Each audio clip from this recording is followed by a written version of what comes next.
Olá, eu sou o professor João Peixoto e vou falar um pouquinho agora sobre controle de sistemas dinâmicos e especialmente sobre a implementação física de controladores e acionamentos. Por quê? Uma malha de controle, né, ela é composta então pela planta. A planta é o dispositivo que nós queremos então gerenciar, né? Queremos então controlar, fazer com que ela fique dentro de um patamar desejado. Tá? Então, nem acima, nem abaixo e no menor tempo possível. Mas, para isso, o que nós precisamos? Nós precisamos ter os dispositivos de acionamento, ou seja, que vão provocar a energia sobre a planta. Se é um aquecimento, alguém vai ter que provocar esse calor. Se é um deslocamento, alguém vai ter que provocar esse movimento e assim vai. Tá, ok? E também temos que saber, né, se a gente já não atingiu esse ponto. Será que já não está na posição desejada? Então, para isso, nós precisamos de sensoriamento, ok? E claro, também temos que ter o controlador. Ou seja, como vamos fazer o controle desse sistema, né? Aqui a gente está falando de controle clássico, então vai ser um controlador proporcional, proporcional integral, proporcional integral derivativo, um proporcional derivativo. Bom, não importa muito o método que vai ser utilizado aqui, mas sim como vamos utilizar esse método, tá? Se isso vai ser implementado de maneira analógica, se isso vai ser implementado de maneira digital. Hoje, quando você vai comprar um sistema totalmente novo, ele vai vir todo digital, todo já montadinho, direitinho, mas ainda no mercado de trabalho, lá na indústria, tem muitos controladores que são um pouco mais antigos e muitos deles, inclusive, analógicos. Então, eu vou mostrar para vocês aqui um pouquinho, né, de como se pode implementar esse tipo de coisa para que ou você vai fazer isso acontecer, ou então você vai se deparar com isso para fazer, então, uma manutenção. Tá ok? Então, existem coisas novas, em automação é assim, existem coisas muito novas, mas também existem coisas muito antigas. E ambos ainda funcionam e funcionam muito bem. E o mercado não se desfaz dessas coisas antigas, simplesmente porque existe uma nova. Se desfaz quando não dá mais conta. Se não dá mais conta, ok, se desfaz e vai para uma coisa mais moderna. Mas se ainda está dando conta, está lá, está funcionando e é você que vai ter que prestar essa assessoria. Ok? Bom, então vamos lá então. Vamos falar um pouquinho então do que é o acionamento, o que é o sensoriamento, o que é o controle, como é que se monta essas coisas, como é que essas coisas aqui acontecem, ok? Então, começando então pelo acionamento. Então eu trago aqui, ó, então, vejam, na nossa malha, né, o que nós temos aqui? Deixa eu só colocar aqui assim uma canetinha para a gente então poder trabalhar melhor, tá? Só um pouquinho. Aí, ok? Então vamos lá. Ó. Então, aqui nós temos a nossa malha de controle, tá? Temos o nosso desejo, né? A que posição eu quero chegar. Temos o nosso subtrator da posição atual, tá? Que é o princípio do controle clássico, monitorar a posição atual para inferir a posição futura. Temos aqui o nosso controlador, temos o nosso acionamento, temos nossa planta e temos o nosso sensor. A nossa planta é a nossa planta, tá? Isso a gente tem que estudar ela, não mexer nela, tá? Porque você não vai alterar uma planta que está lá funcionando. Ah, eu tenho um sistema de aquecimento de um tanque. Você não vai lá e mudar o diâmetro do tanque. Ou fazer com que bote, né, a transferência de calor, mudar a estrutura do tanque para que a transferência de calor mude. Você não vai fazer isso. Você vai fazer o quê? Você vai fazer é provocar um acionamento e esse acionamento der conta de levar, então, essa posição final à posição desejada. Essa que é a ideia. Então, vamos começar por essa malha aqui. Ó. Como é que funcionaria esse acionamento? Então, vejam, o exemplo que eu trago aqui é um exemplo analógico, tá? Um exemplo bem analógico, que eu tenho aqui a minha planta, ó, tá? Então, minha planta é o meu motor, para quê? Para provocar, então, a torque, né? E com torque eu posso ter posição e também posso ter velocidade, tá ok? Basta eu ter o torque em função do tempo, tá? E o que eu tenho aqui na entrada? Eu tenho na entrada um sinal analógico, tá? De menos 10 a 10 volts, tá ok? Então, subentende aqui o que, ó? Que se eu colocar 0 volts, eu tenho a minha situação, nada de acionamento. Se eu colocar menos 10 volts, eu tenho o máximo de acionamento para um sentido, né? E 10 volts positivos, eu tenho o máximo de acionamento no outro sentido, ok? Então, meu motor eu consigo fazer essa reversão. E aí, bom, mas se eu for trabalhar com microcontrolador, da onde é que eu vou tirar esse sinal analógico? Bastante comum os microcontroladores terem esse conversor analógico digital, ou nesse caso o digital analógico, para traduzir aquele sinal digital em um sinal que excursiona linearmente no tempo, ok? Então a gente começa por aqui. E aí, o que eu tenho aqui, ó? Aí eu já trago assim algumas questões bem práticas aqui, né, para se entender. Ó. Vejam, o que eu tenho nessa minha situação aqui? Eu tenho o quê? Eu tenho dois transistores aqui, ó, e ambos eles têm peculiaridades, né, semelhantes e diferentes, né? Semelhantes porque vão trabalhar numa região linear, tá? Ou seja, quanto maior a tensão aqui na base desse transistor ou menor a tensão na base, dependendo do transistor, eu vou ter uma maior tensão lá na saída. Então, conforme eu controlo a base, eu controlo então a corrente que está passando de coletor emissor, princípio do transistor bipolar, tá ok? Mas aí eu vou ter o que, ó? Eu vou ter esse transistor aqui, ó, tá? Que ele vai provocar o quê? Ele vai provocar uma corrente neste sentido, tá? Aqui saiu deixa eu tirar aquela malinha ali. Ó, beleza. Então, nesse sentido aqui, tá? Bom, e aí o outro? Aí o outro, esse aqui, ó, esse transistor, ele vai provocar uma corrente neste sentido aqui, ok? Então, são sentidos diferentes de corrente elétrica que vão ter. Então, quando eu tiver aqui uma tensão que seja positiva em relação a uma referência, tá? E o que vai acontecer? Eu vou estar acionando esse transistor aqui, o T1. Quando eu tiver uma tensão negativa, eu vou estar acionando o T2, ok? Então, veja bem, se eu tenho aqui ó, uma tensão positiva, tá? Se eu colocar, olhando a configuração do transistor, a gente pode fazer um zoom aqui, ó, olhando a configuração desse transistor aqui, ó, olha só, ele está em emissor comum, tá ok? Perdão, desculpa. Ele está em coletor comum. O coletor está colocado na referência.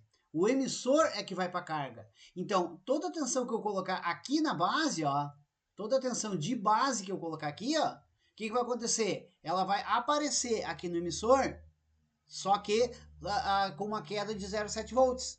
Por quê? Porque a tensão base é emissor.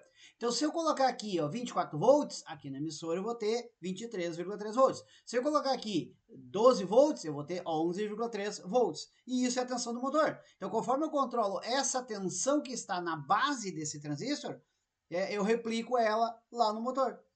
Bom, mas aí é essa tensão que vai gerar potência no motor? Não. Essa é a tensão de controle da base, que vem do amplificador operacional, tá?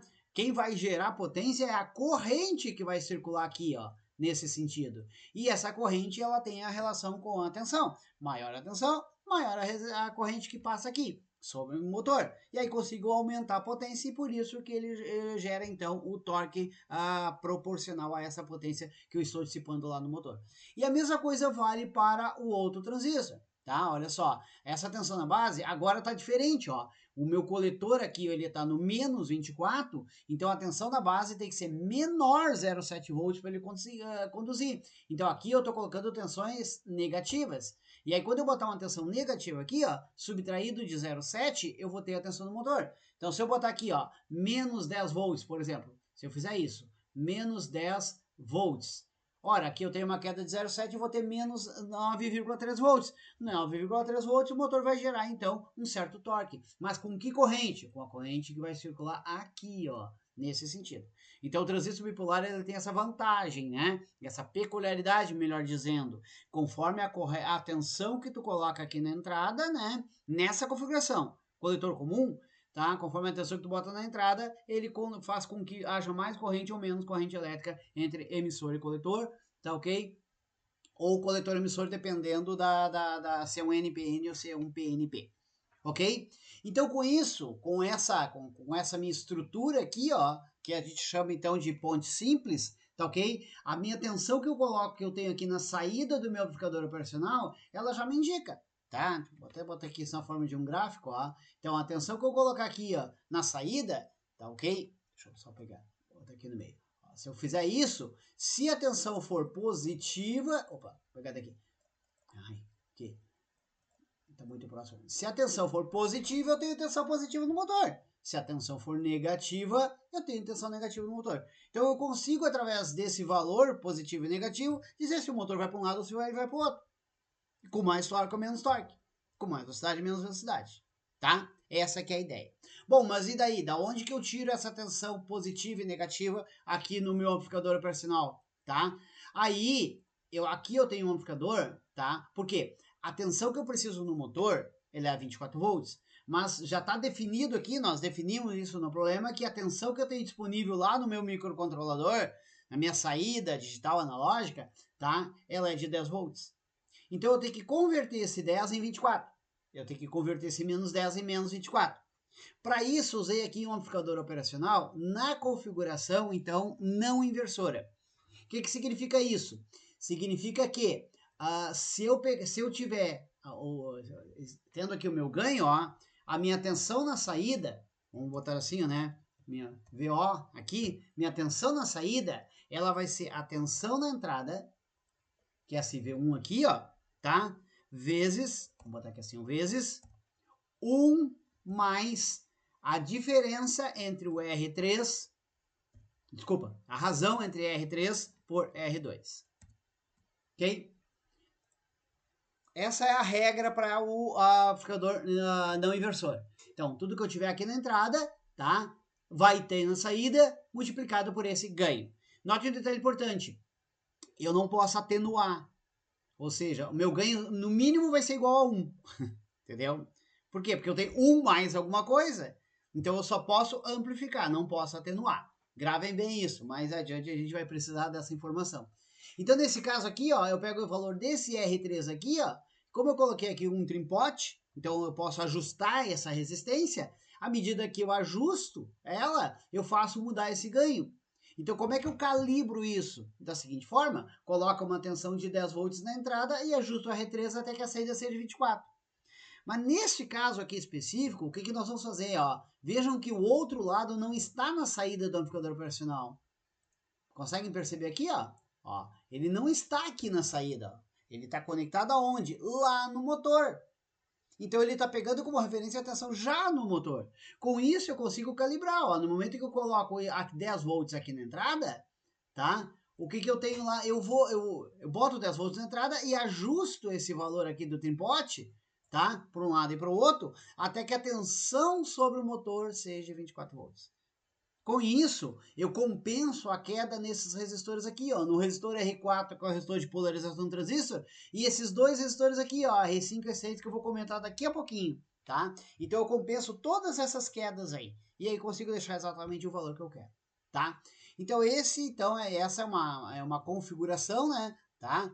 Vou colocar agora ele aqui, ó, em full screen para vocês verem, né? Então, essa é uma configuração, é um módulo bem interessante. Tem muitos desses módulos aí hoje em dia funcionando dentro da indústria, que eu faço essa conversão de um sinal de comando, vamos dizer assim, tá? Que não gera potência, apenas gera referência, tá? E faço com que o motor responda linearmente a esses comandos. Então, se eu botar 10 volts, vai ter 24 volts no máximo de rotação no sentido. Se eu botar 5 volts, eu vou ter então só 12 volts, cai a rotação pela metade, tá? Na verdade não é bem rotação, é torque, mas tudo bem, vamos falar de rotação que tá tudo certo. Se eu botar menos 5 volts, bom, então eu vou ter menos 12 volts lá, eu vou ter metade da rotação no sentido contrário. E assim vai. Com isso eu posso fazer o motor ir para um lado ou ir para o outro, tá? Ora, o R4 aqui, ele é uma polarização transistor, então tá tudo certo. Eu preciso dele para controlar, para comandar essa base. Agora, e esses dois resistores R5 e R6? Isso aqui é o que a gente chama de shunt, tá, gente? O que é o resistor shunt? É um resistor de muito baixo valor. Estamos falando de 0,8, 0,5 ohm. Uma resistência bem baixinha. Por que isso? Porque quando eu estiver na transição aqui, ó, entre o zero, do zero ser positivo e do zero ser negativo, tá? Eu tenho 0 volts, ok, nada acontece. Mas e se eu tenho 0,01 volt? Então eu tenho que começar a botar tensão positiva aqui no meu motor. E se eu tenho menos 0,01 volt? Aí é tensão negativa, tá? Então o que acontece aqui, ó? Nesta transição, por os dois transistores não serem completamente idênticos, tá? E isso nunca vai acontecer, apesar de que é recomendado a gente colocar par complementar.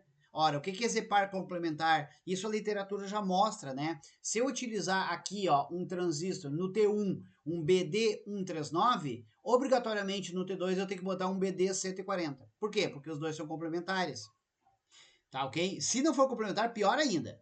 Mas mesmo sendo complementar, eles ainda não vão ter o mesmo grau de construção. A construção não foi idêntica. Então vai ter momentos, tá, em que um ele vai começar a saturar um pouquinho mais do que o outro. E aí pode acontecer, tá, em uma determinada tensão que os dois transistores conduzam ao mesmo tempo. Então, se não houvesse esses resistores aqui, ó, com os dois transistores conduzindo ao mesmo tempo, haveria um curto-circuito, ó, entre o mais 24 e o menos 24, e queimaria os dois transistores. Então, esses dois resistores R5 e R6 são resistores de muito baixo valor, mas eles existem exatamente para que não queime os transistores quando ocorra essa disparidade, que pode acontecer também ao longo do tempo, não necessariamente quando tu liga, né? Tu monta a primeira vez. Ao longo do tempo, o transistor vai se degradando, né, as suas estruturas cristalinas, e pode acontecer isso. Então, a gente coloca isso para evitar. Por isso, o trim-pot é conectado lá no motor para compensar todas essas quedas que existem por outros motivos. O R1 é uma recomendação do fabricante, tá?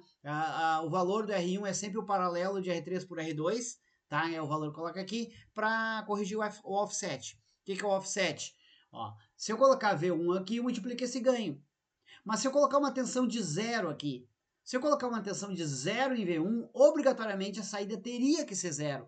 Mas não é. Ela vai ter um valorzinho, a gente chama esse valorzinho de offset. Então, para corrigir isso e tornar ela quase que zero, o fabricante indica colocar aqui um resistor na entrada, que é o paralelo desses dois resistores de ganho. Ok? Ah, mas por que ele faz isso? É recomendação do fabricante, a gente não questiona, tá? É porque deve ter algum fundo lá de razão. E a gente faz. Alguns amplificadores operacionais já vêm com terminais aonde eu boto um tripote e ajusto esse offset, né? Curto-circuito as duas entradas, coloco uma tensão, monitora a saída e ajusto até ficar 0 volts, tá ok? Mas não é o caso aqui, a gente está pensando num amplificador operacional bem simples, que não tenha um ajuste de offset externo. Então a gente coloca esse resistor para fazer essa compensação, ok? Então tá aí, ó, o nosso acionamento analógico a partir de um excursionamento aqui, ó, que eu posso trazer de uma conversão digital analógica, tá ok? Então, do microcontrolador vem para cá e faz a conversão e eu tenho então o acionamento do meu motor, ok? Seguindo à frente, né, agora a gente já evolui um pouquinho, ó. Então, agora o que acontece? Em vez de eu ter 2 transistores aqui, eu passo a ter 4 transistores. E por que 4 transistores? Porque agora eu tenho uma ponte completa, tá? Então, qual é a diferença? É que aqui, ó, eu tenho, então, um transistor que está conduzindo a uma fonte de mais 24 volts para o motor e o outro conduzindo uma fonte de menos 24 para o motor. Agora, como é que funciona nessa situação aqui, tá? Da seguinte maneira. Ó, agora eu tenho com um sinal positivo, deixa eu ver onde é que ele vai estar aqui. Tá? O que vai acontecer? Eu vou conduzir daqui para cá, nesse sentido. Com um sinal negativo, aí então eu vou conduzir essa malha aqui, ó. Peraí, deixa eu sair daqui. Peraí. Aqui que deve ficar, ó. Nesse sentido. Então vejam, eu tenho sentidos diferentes de corrente elétrica no mesmo motor. Com isso eu consigo fazer ele girar para um lado e girar para o outro. Porém, olha a minha fonte de alimentação. 24 volts. E aqui, 0. Eu não preciso de fonte simétrica, entenderam? Então, nesta situação aqui, eu tenho que ter uma fonte simétrica, ou seja, uma fonte de 24 e uma fonte de menos 24. Nessa situação aqui, eu só preciso de uma fonte de 24, mas vai dobrar o número de transistores, tá ok? Então, a isso aqui nós chamamos, então, de ponte, né? Então, uma ponte de acionamento, mais digamos assim, sugestivelmente chamada de ponte H. Por que ponte H? Se tu olhar bem, né, olha aqui, ó. Opa, vou fazer aqui, ó, do lado, ó, olha aqui. Vê se não forma um H. Ó. Por isso que é chamado de ponte H. Ok? Beleza? Bom, dando seguimento aqui, né? Então, para onde que a gente vai, então? Aí, agora a gente evolui. Então, tá, mas espera aí, mas e se eu fosse criar uma coisa nova a partir de agora, né? Não é o que está lá dentro da indústria que alguém já fez, que está funcionando e eu vou ter que prestar manutenção. Bom, aí eu sugiro vocês pegarem drivers já prontos, né? Então, esse caso aqui, ó. Isso aqui é uma ponte H, que é a L298N. Isso aqui é barato. Bem, é mais barato do que se fosse comprar os componentes e implementar. Essa é a lógica, entendeu? Ah, mas se eu fosse comprar os componentes lá, eu ia gastar R$100, por exemplo. Ah, mas essa ponte vai ser menos que R$100, com certeza, entendeu? Então, não importa quanto vai gastar, vai ser menos. Então já comprei ela pronta. E qual é a ideia dessa ponte aqui, ó? Ela já tem as entradas, tá? Para ser conectadas no PWM de 5 volts. Tá ok? Então eu posso pegar uma saída do Arduino, no microcontrolador do Arduino, e ligar direto aqui na entrada. Não precisa fazer nada. E aí o que acontece? Eu tenho duas saídas aqui, ó, tá? Para motores. Eu posso adicionar 2 motores diferentes. Tá ok? Ela também serve para motor de passo. Daí tu usa essas duas saídas para usar as 4 bobinas do motor. Mas vai lá, isso é uma outra questão. Então, nesse caso aqui, ó, o que acontece? Eu alimento ela com uma fonte externa para o motor, aqui, ó, de 6 a 35 volts. Aqui é a minha referência, tá? Aqui tem um jumpzinho que eu posso ou alimentar o comando dela com uma fonte externa, ou posso usar a fonte interna dela de 5 volts para alimentar esse meu comando. Então, nesse caso aqui, ó, se eu acionar esse jumpzinho que está aqui, que eu estou mostrando, ó, aqui ele passa a fornecer 5 volts. Eu posso pegar esses 5 volts e alimentar meu Arduino. Então ela tem essa peculiaridade. O que eu não posso deixar de colocar é essa limitação aqui, ó, de 6 a 35 volts. Pode escolher. Ah, mas qual é o critério para fazer essa escolha? Motor, né? O motor vai ser de quanto? Ah, vai ser de 24 volts. Então bota uma fonte de 24 volts aqui, tá?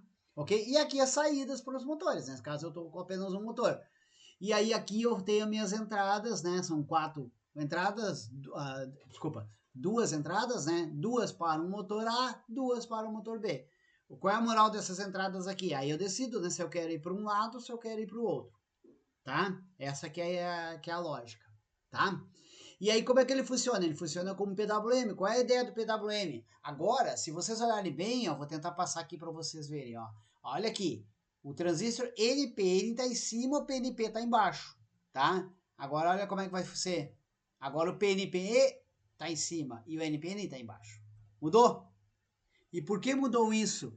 Porque agora eu não vou mais trabalhar na região de condução. Eu vou trabalhar na região de chaveamento. Ou o transistor está conduzindo totalmente ou não está conduzindo nada. Com isso, eu evito dissipação de potência em cima do transistor.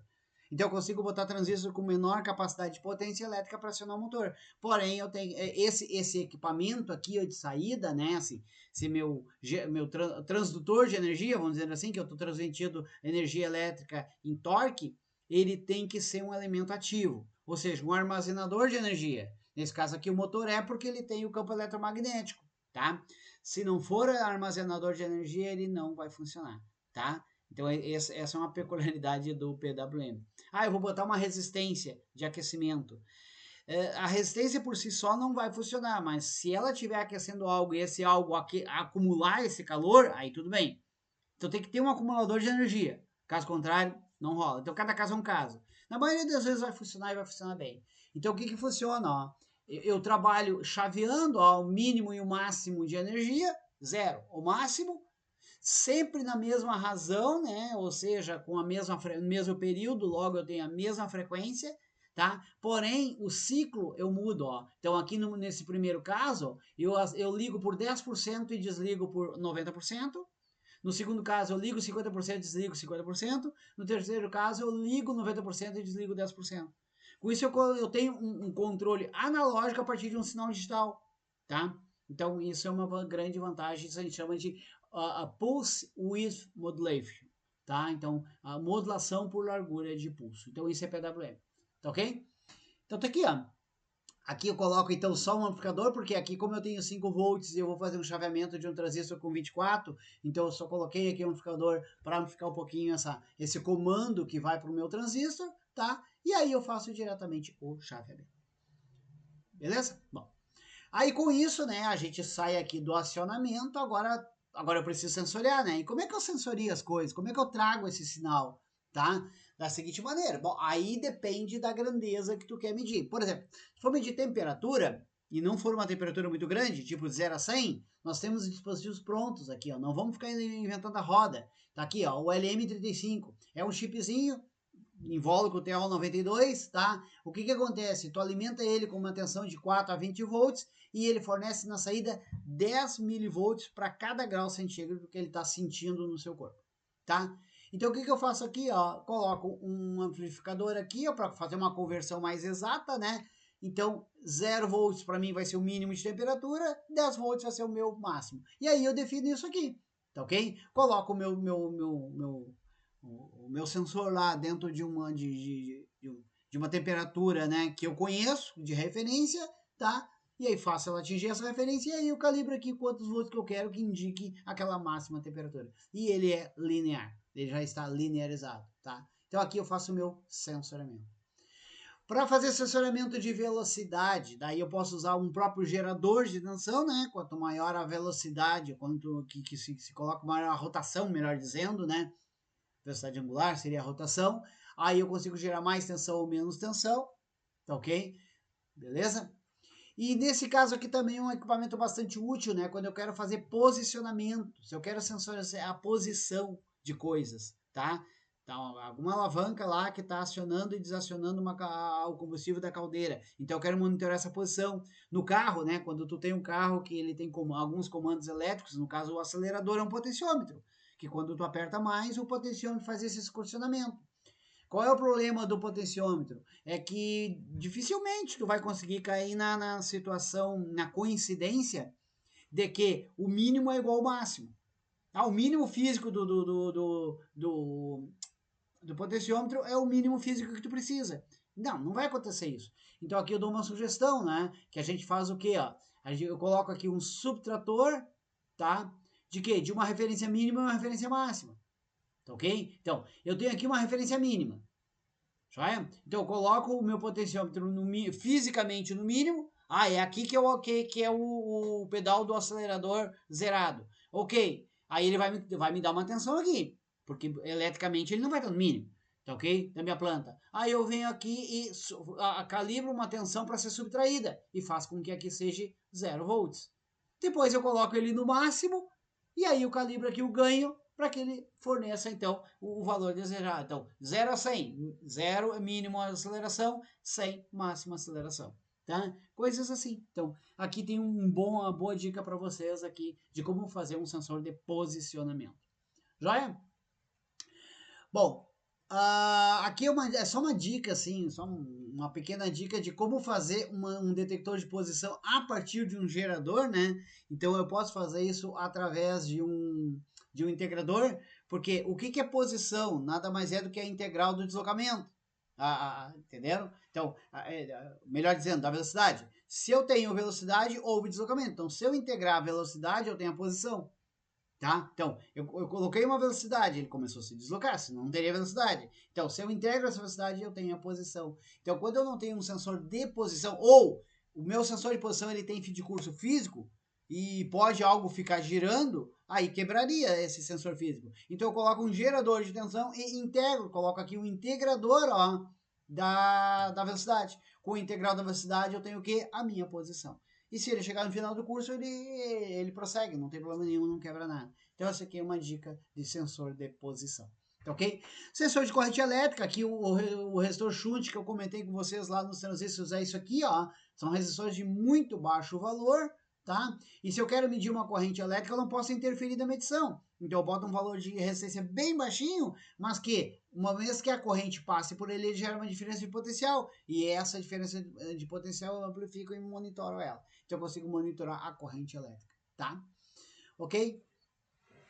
Beleza. Com isso, a gente termina aqui o sensor. Já vimos o acionamento, o sensor, agora vamos falar de controlador, tá? Então, aqui nós temos o controlador. Nesse caso aqui, um controlador proporcional. O que é? É ganho. Então, eu tenho aqui ó, um ganho e aqui um segundo ganho. Por que eu coloquei dois amplificadores fazendo ganho? Porque aqui eu estou numa configuração inversora. Viram aqui? Então, como é que é esse ganho? Esse ganho é menos R2 sobre R1. O sinal positivo que entrar aqui, ele vira negativo. O sinal negativo vira positivo. É uma característica. Mas qual é a ideia? A ideia é que agora o meu ganho, ele é o resistor R2 sobre R1. Enquanto lá no outro que eu mostrei, o não inversor, é 1 mais R2 sobre R1. Então, aquele lá, o ganho não pode ser menor que 1. Então, ele só pode amplificar, só pode aumentar. Nesse caso, eu posso atenuar. Se R2 for menor que R1, eu vou ter um ganho lá, sei lá, o R2 é de é de 1K e o R1 é de 2K, 2000. Então eu tenho um ganho de menos 0,5. Ou seja, a tensão que eu botar aqui vai cair pela metade e vai ser invertido o sinal. Aí depois eu boto um novo inversor com ganho igual a 1 só para trazer o sinal para a posição correta de novo. Mas com isso eu consigo atenuar. Então eu posso ter ganho amplificado e posso ter ganho atenuado. Como está aqui nas minhas expressões, ok? Isso seria um controlador analógico. Uma configuração de subtrator, né? Para fazer a subtração aqui, ó, do meu set point, do meu desejo com a realidade, né? Tá ok? Então eu consigo fazer dessa maneira. Isso na empresa tem vários sistemas que ainda são assim, tá? E aqui a gente já está num nível um pouco mais hard aqui, né? Então agora eu já tenho o quê? Eu já tenho um PI, um controlador integral. Por que a gente diz PI? Porque tu não vai conseguir ter um integrador único, né? Sempre ele está agregado a uma proporção, nem que seja igual a 1, nem que seja um ganho igual a 1. Então a gente vai ter um PI, né? Sempre. Então aqui está o meu controlador, ó, minha parte integral do meu sistema, tá? Ok? Mas também posso ter um derivativo, ó. Basta que eu bote o capacitor na entrada. Daí eu começo a agir em função da velocidade com que o erro ocorre, tá? E aqui eu tenho o quê, ó? Eu tenho um derivativo, tenho um integrador e tenho um proporcional. Então agora eu tenho um PID, tá? Completo analógico. Já vi muitos desses, já trabalhei com muitos desses dentro da indústria que ainda hoje estão lá. Então não se assuste se vocês não forem parametrizar um amplificador e vocês chegam lá e, poxa vida, peraí, então agora eu vou ter que parametrizar, não é no digital? Não é num trimpote que tu vai ajustar. Cansei de fazer isso na minha vida, tá? E vocês ainda vão continuar fazendo. Já? Fica aí a dica para vocês. Mas temos eles também na forma digital, tá? Então eu vou pular um pouquinho essa parte aqui, né? Eu vou deixar algumas telas aqui para vocês, tá? Isso aqui seria para um aquecimento e eu vou então para uma outra tela que é para mostrar para vocês uma coisa diferente, ó, que seria para um AGV, né? Um veículo autônomo, tá ok? Que eu quero então me deslocar. Então aqui eu tenho minha ponte de comando, tá? Minha ponte H, que vai fazer o comando para provocacionamento nos motores de um lado e de outro, minha fonte de energia, meu Arduino para fazer a programação e aqui o meu posicionamento. Então aqui eu vou verificar quanto de distância eu estou da minha lateral para me manter sempre equidistante a essa lateral. Então aqui seria com sensor ultrassom, tá? E aí o que a gente faz, né? Além das configurações iniciais aqui, de colocar quem é o pino, qual pino que vai em qual lugar e tudo mais, né? Então eu tenho basicamente o que, ó? Eu tenho isso aqui, ó. Eu tenho uma função, né? Muito acostumado com linguagem orientada a objetos, tu fica com vontade de dizer um método, né? Mas não é um método. Aqui é uma função de sensoriamento. E o que eu faço? Eu estou medindo a distância, tá? Em que o meu ultrassom se encontra até uma determinada lateral para poder se manter no centro, tá ok? Então, normalmente esses programinhas aqui para fazer a medida da distância é feito, já tem prontos, né? Conforme tu vai lá na biblioteca do sensor ultrassom, já vem uma função pronta, mas nesse caso aqui eu criei ela, ó. Então, eu usei uma função pulse, que ele mede quanto tempo demora para um pulso ir e voltar, que o ultrassom é isso, né? Um pulso que vai, um sinal que vai e volta, e aí multipliquei por essa constante, que é digamos assim, é uma relação com a velocidade do som, já que a gente está com ultrassom, e eu tenho aqui a minha distância. Então, essa função aqui retorna o quê? Retorna a distância. Aqui eu tenho meu subtrator, né, para fazer aquela subtração da onde eu quero estar e aonde eu estou.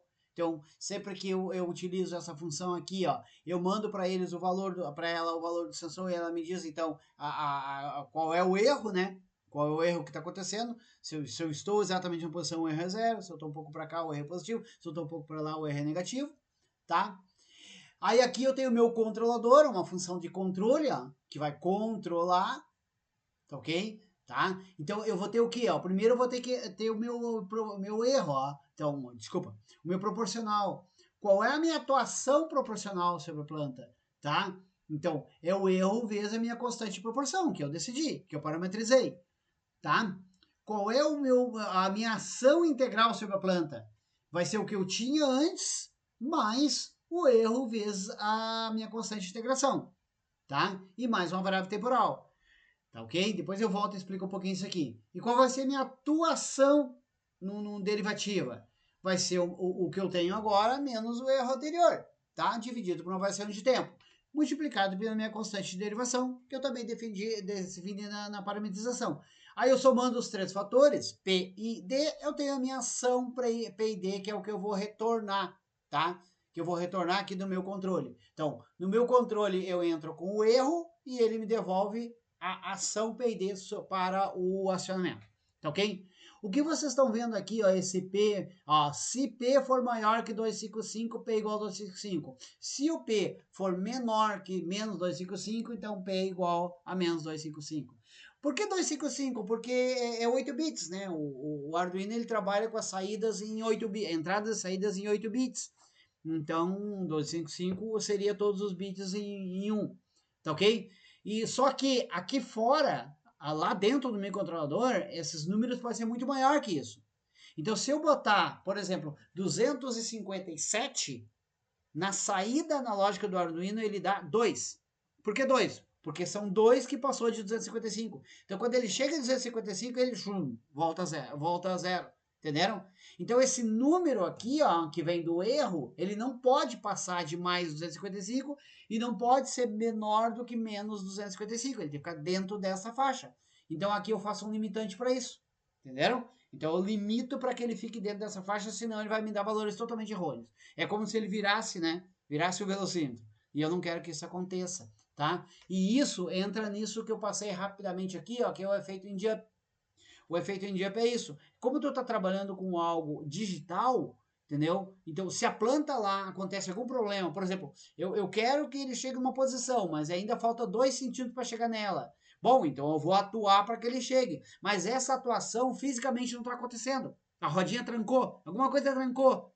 O erro continua. Bom, então ele continua com o acionamento. Mas se tu tem um integrador, esse integrador vai fazer esse erro somar, e vai somando.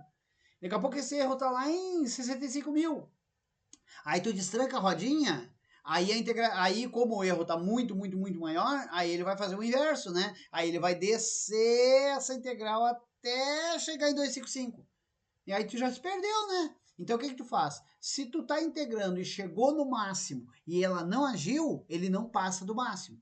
Ele não pode passar do máximo. Senão ele vai ficar alimentando e quando ele reagir, aí ele vai ter que voltar lá daquele ponto que foi. Entendeu? Analogicamente isso não acontece. Por quê? Porque as fontes de alimentação têm limites. Agora digital não tem limite, né? Dependendo da variável que tu coloca, pode ir lá em cima e pode ir lá embaixo. Então o efeito end-up é isso. A gente faz um ceifamento para que ele não passe daquela posição. Ok? E é isso. Então, daí olhando aqui o programa completo, o que é? Ó? O programa completo nada mais é o meu loop. Ó. Então, faz o assessoramento, define o erro, manda para o controlador, define a atuação P&D, provoca o atuador e faz o monitoramento. Esse meu monitoramento aqui, ó, não quer dizer nada, nem precisa. Mas eu botei para eu poder ficar vendo o que está acontecendo, né? Então, no monitoramento, eu mostro o valor do sensor, eu mostro o valor do erro, eu mostro o valor do P&D, eu mostro cada um dos valores, só para ver o que está acontecendo. E eu consigo ver isso na serial do próprio Arduino, tá? Então, só por isso que eu botei o monitor aqui. Então, o loop fica fazendo isso aqui constantemente. Tá ok? Essa que é a ideia. Bom, aí, o que eu fiquei de explicar um pouquinho mais aqui, ó, foi a questão desse var tempo, ó. O que é essa var tempo? Var tempo é o seguinte, ó, aí no outro exemplo, tá? Aí a gente vai aparecer, ó, que é o seguinte, o que acontece, tá? Ok, o meu loop o que é? Lê o valor, define o controle pro comando, né? Tá? E aplica. Joia. Só que olha só, se eu estou fazendo então, se eu estou utilizando variáveis de integração e variáveis de derivativas, o que acontece? Eu vou lá, monitoro, multiplico pela minha constante de integração que eu defini por parâmetros, tá ok? E atuo. Só que essa velocidade entre monitorar, definir a constante de integração e definir o comando de integração e atuar, ela é na velocidade do loop. Então, se por acaso tu fizesse um atraso aqui ó, dentro do loop de 1 segundo, perfeito, não precisava fazer nada. Por quê? Porque tu está fazendo uma integral a cada segundo. A integral, quando tu não define ela é unitária, ela é a cada segundo. Mas nesse caso não, o loop aqui está na faixa de microsegundos. Então o que acontece? Se eu não fizer nada aqui, ele vai pegar uma integral que matematicamente está definida em 1 segundo e estou aplicando ela em microsegundos. Então ele vai fazer um monte de vezes essa integral, quando deveria ter feito uma vez só. Entendeu? Então é um erro que a gente comete aqui. Então o que eu faço? Eu tenho que pegar a parcela da integral. E a parcela de integral é o tempo do loop. Por isso que eu faço isso daqui, ó. Tá? Então eu defino aqui, ó, onde aqui, ó. Olha só. Então, o meu derivativo aqui, o que ele é, ó? Ele não aqui, ó. Ele é o erro atual menos o último erro dividido pelo tempo atual menos o tempo anterior. Ou seja, eu tenho que ter essa relação de tempo aqui, ó. Quanto é que eu tinha agora e qual é a última vez que foi medido? Para quê? Para eu pegar uma parcela e não o todo. Se eu pegar o todo, eu estou dizendo que isso é em um segundo. Muita gente erra isso, tá? Então, esse tempo anterior aqui, o que é? O tempo atual. Então, o que eu faço? Ó? Quando eu inicio a implementação do PID, eu faço com que o tempo atual seja o tempo de agora. Essa função millis, ela pega o relógio do microcontrolador e coloca ali o valor, em milissegundos. Por isso que vocês não vê alguma coisa com 1000, é porque isso aqui é milissegundos. Ele pega o tempo atual, ok, tá? Aí o que ele faz? Aí ele pega, substitui o tempo atual pelo tempo anterior. Aí quando ele chega lá embaixo, ó, ele faz com que o tempo anterior seja o tempo atual. Porque a próxima vez que ele chegar aqui, ele vai ter um novo tempo atual. E aí eu tenho um tempo atual para subtrair do anterior. Tá? Então, meço no início, atualizo no fim. Meço no início, atualizo no fim. Tá? É isso que tem que ficar acontecendo. Ok? Daí, por isso que aparece aqui, ó. Então, vejam. Aqui, quando eu faço... Não, vamos lá no nosso exemplo aqui, ó. Tá? Que eu tinha mostrado. Aqui, ó, o var tempo. O que é o var tempo, ó? Tá? Então, no controlador. Então, o var tempo é o tempo de agora, milis, menos o tempo anterior. Tá? Ok? E aí, o tempo anterior é o tempo de agora. Beleza, joia. Só atualizei para a próxima vez chegar aqui. Então, agora eu tenho uma var tempo, que é a diferença entre o tempo de agora e a última medição. E já atualizei o tempo anterior como o tempo de agora para a próxima vez. E aí, essa minha var tempo, eu divido ela por 1000, porque é milissegundos, né? Então, eu quero a parcela em segundos. E aí, tá aqui, ó. Quando é derivativo, divido pelo tempo, por essa parcela. Quando é integrador, eu multiplico pela parcela. Tá? Aí a próxima vez que entrar nessa rotina, o meu tempo anterior já era aquele última vez que ele passou por ali, tá? E o meu tempo de agora, a relação já vai ser o tempo de agora menos o anterior. Ok? Beleza? Então é isso, gente. Espero que tenham gostado, assim, de uma maneira mais rápida, né? E uma maneira mais introdutória de que são os acionamentos, né? Os sensoriamentos, tá? E os controladores dentro de uma malha de controle PID, de um sistema de controle clássico, tá ok? Claro que agora a gente foca, né? Agora a gente se debruça de como que eu vou definir esse KI, KP e KD, né? Que são as constantes de integração. Isso tem a ver com a planta, mas isso são outros métodos que a gente vai então estudar, tá? Por hora era isso. Espero que tenham gostado, tá? Obrigado e até o próximo vídeo.